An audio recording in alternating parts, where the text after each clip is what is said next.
En esta clase vamos a ver modelado escultural.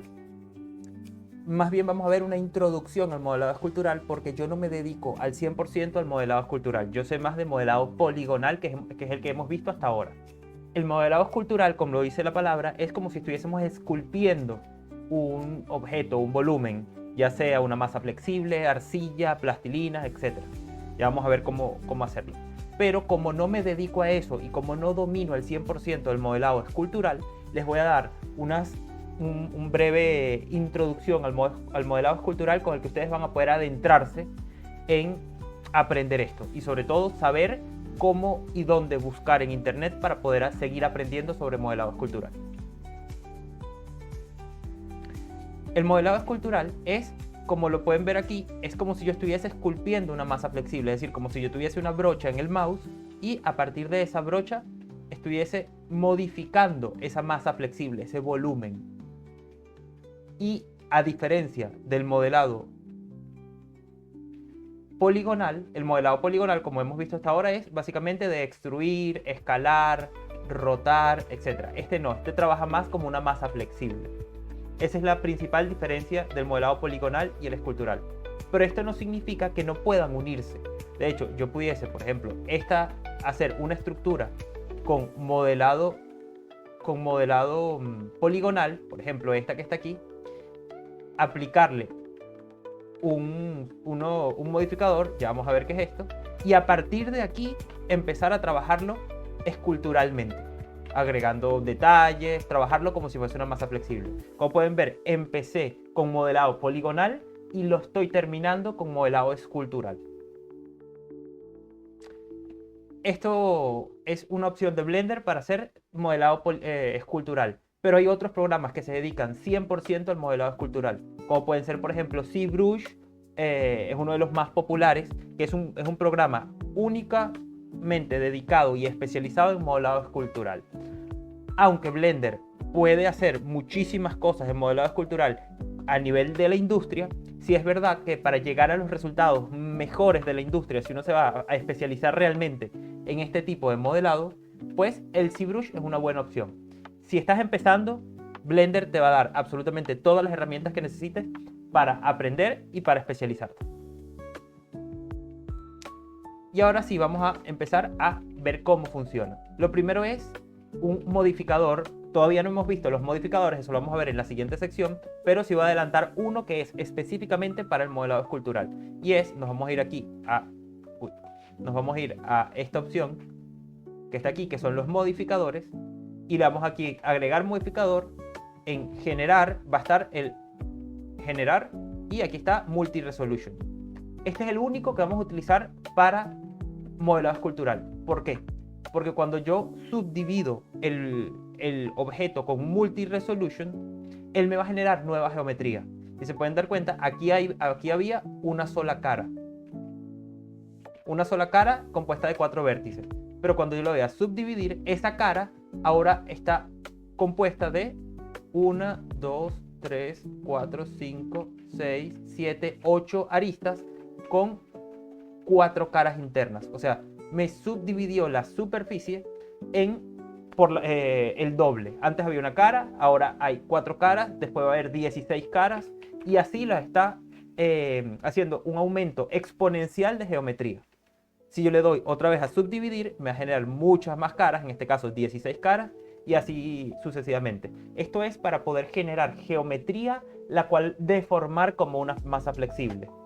Hay que tener dos consideraciones aquí. Una es que al subdividir la superficie con el multi resolution, estamos generando mucho más polígonos mucho más pesados, con mayor resolución. Y mientras más resolución es un polígono, más le va a costar a la computadora manejarlo, tenerlo, guardarlo en memoria. Así que esto hay que trabajarlo con cuidado. En este caso, 98 vértices es más que perfecto para la mayoría de computadoras. Pero cuando ya se está acercando a los cientos de miles de vértices o inclusive a los millones de vértices, ya estamos acercándonos a un límite en donde muchas computadoras van a sufrir para poder modelar. Así que eso hay que tenerlo en cuenta. Tenemos que trabajar, dependiendo de los límites de su propia computadora, entre miles de vértices, decenas de miles de vértices, hasta cientos de miles de vértices como mucho, sin llegar a los millones. Ok. Y la otra consideración es que, ¿por qué estamos utilizando un multi-resolution? Vamos a eliminar el multi-resolution en nuestro cubo normal y vamos a intentar hacer un modelado escultural. No pasa nada. ¿Por qué? Porque el modelado escultural necesita geometría la cual deformar, es decir, vértices, aristas y caras las cuales puedas deformar, mover, transformar, etc. No lo vamos a hacer, no lo estamos transformando como en el modelado poligonal, es decir, eligiendo cada uno de esos vértices, aristas y caras, sino que lo vamos a hacer en conjunto por medio de una brocha. Que aquí abajo podemos ver todas las brochas, ya vamos a profundizar sobre eso. Pero como este cubo no tiene tanta geometría, apenas tiene 8 vértices y no puedo hacer mucho, lo más que puedo hacer es interactuar con estos vértices individualmente. Pero yo necesito generar geometría la cual pueda deformar. Y ahí es cuando entra en escena nuestro multi-resolution, que lo que hace es generar esa geometría capaz de ser deformada. Una vez yo le aplico unas subdivisiones, aquí en este caso tengo 1500 vértices, así que estoy trabajando en un polígono bastante aceptable. Me voy al modo escultura y aquí sí puedo empezar a trabajarlo como una masa flexible. Recuerden que esto es un cubo, pero es un cubo que yo subdividí con el multi-resolution surface, que es el modificador específico para generar geometría orientada al modelado escultural. Hay otro modificador que también sirve para subdividir superficie, pero no está orientado al modelado escultural y lo vamos a ver en la siguiente sección del curso. Así que por ahora nos quedamos con esto, con que si queremos generar geometría para aumentar los detalles de nuestro modelo, lo hacemos con el multi-resolution. Ok. Por lo tanto, ¿cómo llego al modelado escultural? Ahora sí. Lo primero que hay que hacer es darle aquí a modos, donde está el Object Mode, y voy a Sculpt Mode. Y aquí tengo el modo escultura. Eso también lo puedo hacer dándole a Control Tabulador y se me abre esta pequeño menú en donde salen todos los modos del programa. Modo objeto, modo escultura, modo edición, etc. Entonces con Control Tabulador y puedo ir a modo escultura desde ahí. Estando ya en modo escultura, le voy a dar a la letra N para abrir el menú N, el de la derecha, el de propiedades, y a la letra T para abrir el menú de herramientas a la izquierda. Entonces aquí ya tenemos en modo escultura tres principales elementos. Las herramientas, las brochas y las propiedades, que en este caso tendríamos que irnos aquí a Tool. Muy importante tener la pestaña Tool. Aquí tenemos todas las propiedades del modo escultura. Todo esto son las propiedades del modo escultura. Estos son los tres principales paneles con los que vamos a trabajar en modo escultura. Aquí va a haber muchas herramientas que pueden ir tocándolas ustedes mismos, viendo las diferentes brochas. Aquí, como pueden ver, aquí puedo modificar las diferentes brochas y si le doy a esta segunda opción, tengo más opciones para esas brochas. Y muchas opciones más que los invito a ir jugando, tocando cada uno de estos botones para ver qué hacen, para ir descubriendo qué hacen. Aquí abajo tenemos todas las brochas. Con la ruedita del mouse podemos desplazarnos para ver mayor cantidad de brochas. Cada una hace cosas diferentes y cada una tiene un shortcut asignado. Bueno, no todas, pero la mayoría, las principales sí tienen un shortcut asignado. Y luego tenemos aquí el menú N, que es en donde tenemos la mayor cantidad de propiedades y herramientas de las brochas.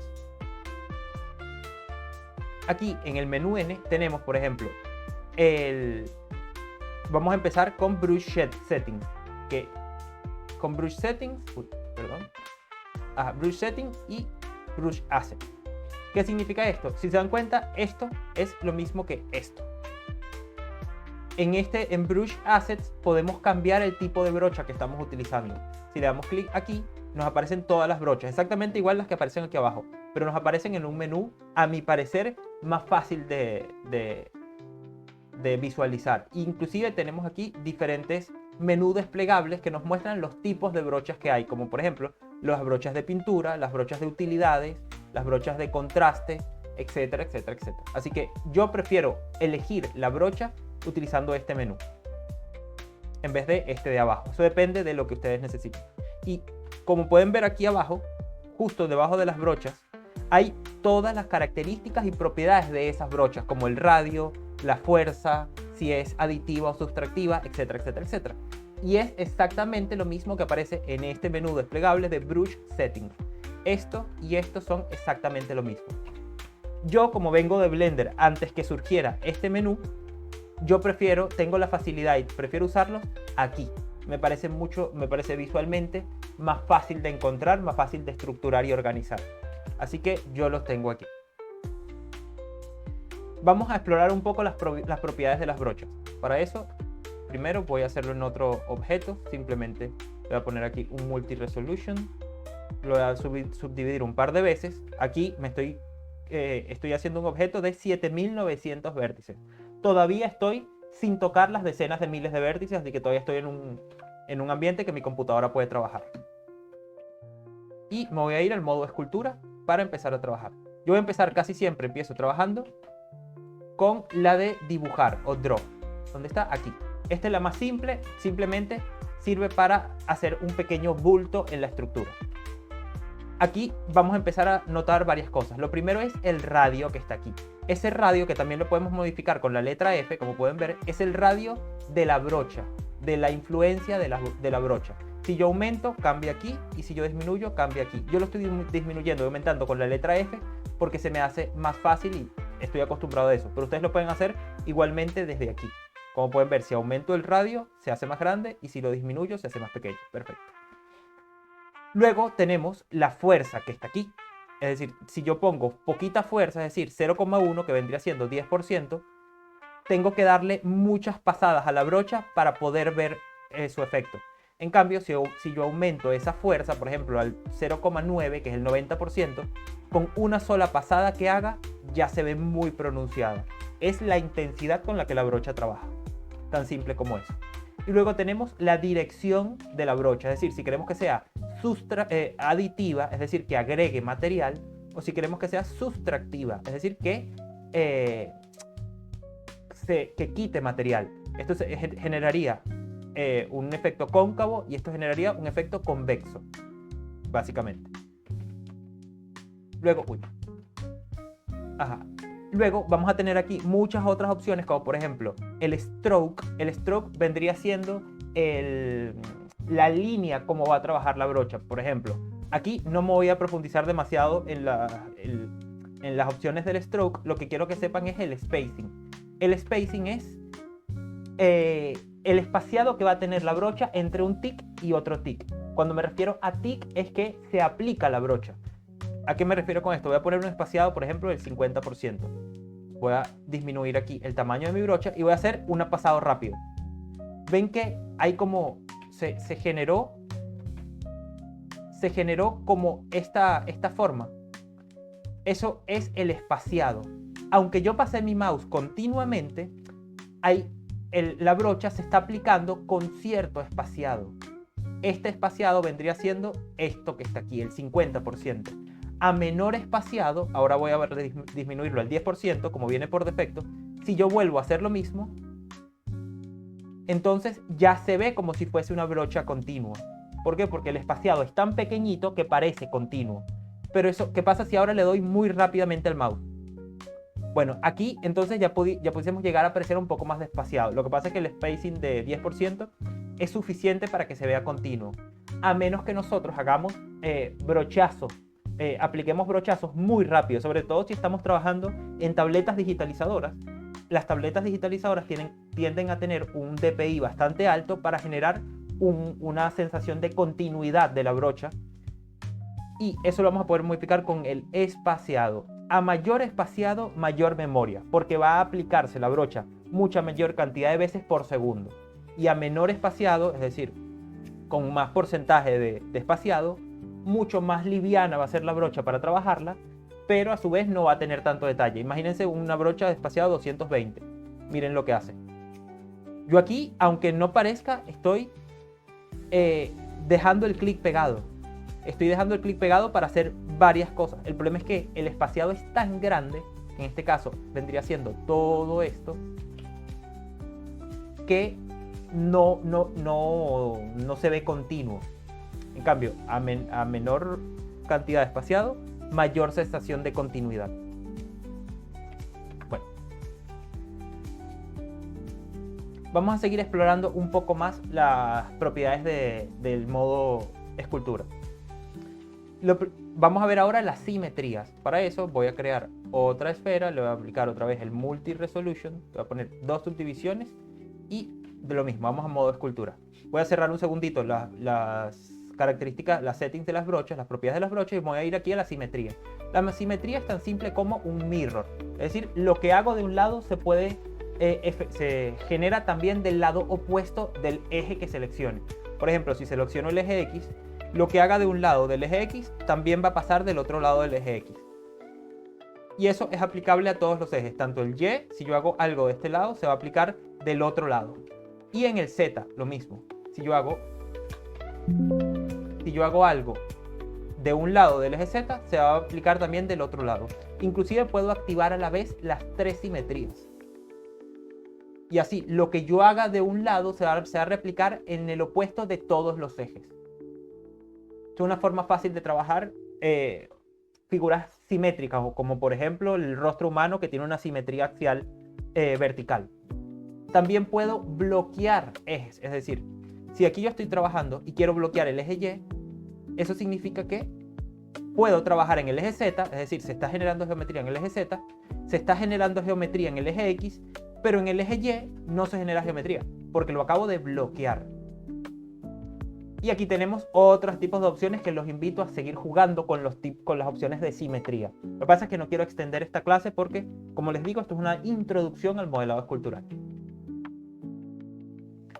Vamos a ver una opción que a mí me parece importante conocer, que es la de, aquí voy a aplicar otra vez un multi-resolution, subdivido 2 veces y me voy a modo de escultura. En este caso voy a subdividir 4 veces para tener más de lo que trabajar. Apenas estoy llegando a, vamos a subir aquí en el viewport, apenas estoy llegando a 1500 vértices, así que todavía estoy muy por debajo de lo que mi computadora es capaz de aguantar. Vamos al modo de escultura y luego me voy a ir aquí a Tools, perfecto, y voy a activar esta opción que se llama Dynotopo. ¿Qué hace esta opción? Vamos con calma. Lo primero, vamos a entender qué pasa si está apagada. Si está apagada, yo estoy influyendo solo en la geometría que soy capaz de ver, que genera el multi-resolution, ¿verdad? Pero, ¿qué pasa si activo esa opción de Dynotopo? Lo primero que va a decirnos es, cuidado, warning. Está detectando un atributo de información. Es decir, que el Dynotopo no va a preservar los colores, los UV o otros atributos. No va a preservar nada respecto a los UV o al color del material. Y segundo, que está detectando un modificador generativo, que sería el multi-resolution que tenemos aquí. Y te lo dice el programa. Mantener el modificador va a incrementar la cantidad de polígonos cuando vuelvan al modo objeto. Ahorita, para efectos de la clase, le voy a dar OK, no importa. Es decir, me va a eliminar los UV y el color y me va a aplicar el modificador. Le doy OK. En este caso, perdón, lo que voy a hacer aquí es aplicar primero el modificador y luego, ahora sí, voy a darle al Dynotopo. Perfecto. ¿Qué pasó aquí? Lo primero que podemos observar a simple vista es que trianguló la geometría. Ya la geometría no tiene caras cuadradas, sino tiene caras triangulares. Voy a volver al modo escultura. ¿Por qué hace esto? Quiero que se fijen en esta parte de la geometría, ¿verdad? ¿Qué va a pasar en esa parte de la geometría? Primero me voy a modo escultura y voy a pasar un brochazo. Voy a hacer esto, ¿verdad? Y ahora me voy a ir otra vez al modo edición para que vean lo que pasó. Antes la geometría estaba más subdividida. Ahora esto parece mucho más grande. Voy a darle un ejemplo más. Voy aquí a activar el Dynotopo para que lo vean. Voy a acercar y voy a hacer aquí.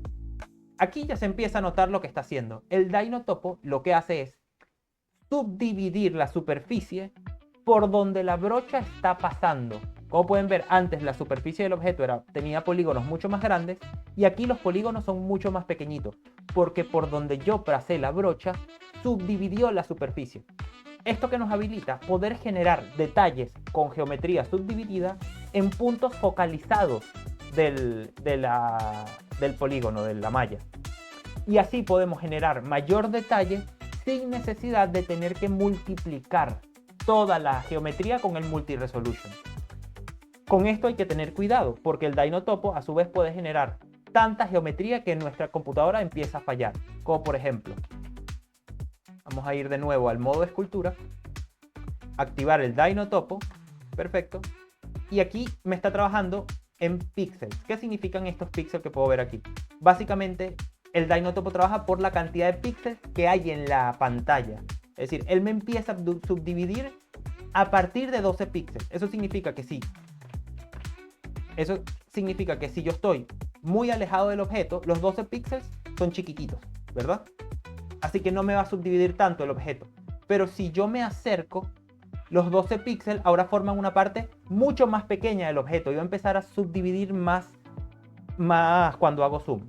Les voy a poner este efecto mucho más claro. Vamos a ir de nuevo al modo escultura, activar el Dino-Topo y voy a hacer un brochazo desde lejos y voy a hacer el mismo brochazo pero desde muy cerquita. Y vamos a ir al modo edición para ver qué pasó. Como pueden ver, esta parte, toda esta parte, está subdividida está menos subdividida. En cambio, toda esta parte está subdividida. Básicamente lo que quiero que entiendan es que el Dino-Topo funciona en base a la cercanía que ustedes tengan del objeto. A mayor cercanía, el Dino-Topo genera más detalles. A menor cercanía, es decir, cuando estamos más alejados, genera menos detalles. De eso se trata. Mientras menor sea este valor del Dino-Topo, mayor cantidad de detalle va a ser por cantidad de píxeles. Y mientras mayor sea, al contrario. Valores muy bajos del Dino-Topo, de este píxel, van a hacer que se genera muchísima cantidad de geometría y puede inclusive llegar a que nuestra computadora no aguante esa cantidad de geometría.